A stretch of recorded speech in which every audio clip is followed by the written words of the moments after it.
Good morning, I'm Tan Ting Lin on News NYJC.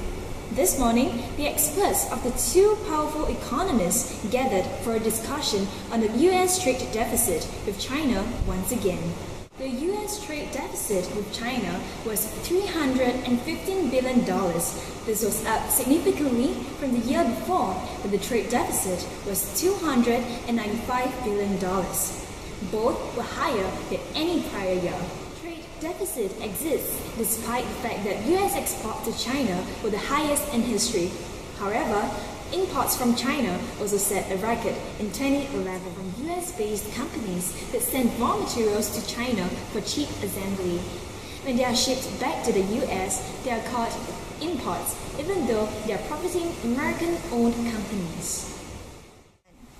We are here today to understand the current situation of the US trade deficit. US is facing a current account deficit. The current account balance consists of visible trade account, invisible trade account, unilateral transfers, and income flows. I will now proceed with the interviews with the economists. So we are all concerned about the current situation. Dr. Koh, could you please tell us the reason why there is a trade deficit in the US? Okay, so in order to understand the US and China trade relationship better, we must first understand why there is a trade deficit with China first. I think most economists will agree that the main reason is due to China's low cost of producing goods, and this is due to two reasons. Firstly, because of China's low standard of living, which allows companies to pay lower wages to workers, and also because of China's exchange rate, which is partially set at a lower price than the US dollar. And this has resulted in unemployment in the US, since most companies aren't able to compete with China's low cost. And from time to time, legislators might try to impose tariffs on and other forms of trade protectionism against China to bring jobs back. However, this is unlikely to actually happen, since most people will actually pay as little as possible even if it means other Americans will lose their jobs. How will the trade deficit affect the US economy? Right now, China must continually buy as so many US Treasury notes that it is now the largest lender to the US government.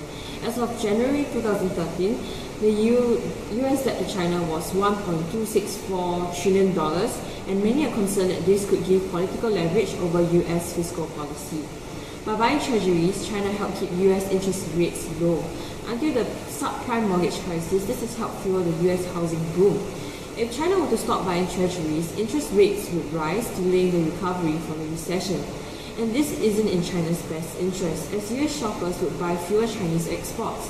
In fact, China is buying more treasuries than ever.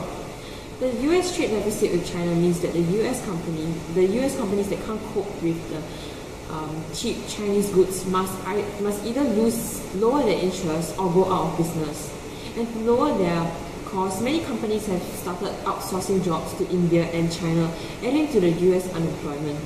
And other industries have simply dried up. US manufacturing declined 34% between 1998 and 2010. And as these industries decline, so has the competitiveness in the global market of the US. Let's now take a look at China's economy. Professor Leong, could you tell us more about China's trade situation? In the year 2012, China's total trade in goods amounted up to $3.87 trillion. Also, our trade supply added up to $231.1 billion. Our future outlook for China is with the general slowdown of foreign trade in the world's major countries. China's share of global trade is expected to remain stable or rise slightly.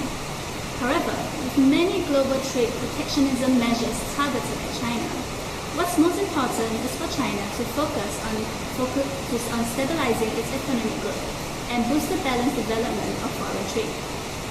Do you think US current account deficit will affect the China's economy? We believe that US trade deficit will not affect China's economy, but the call for China to appreciate its renminbi is currently a major concern for China. However, China understands that in the long run, we would have the need to gradually appreciate our currency. However, China would choose to maintain its currency and maintain a stable exchange rate system for the time being. China and US are still negotiating over the trade policies. This has been reporter Jia Yu from News NYJC.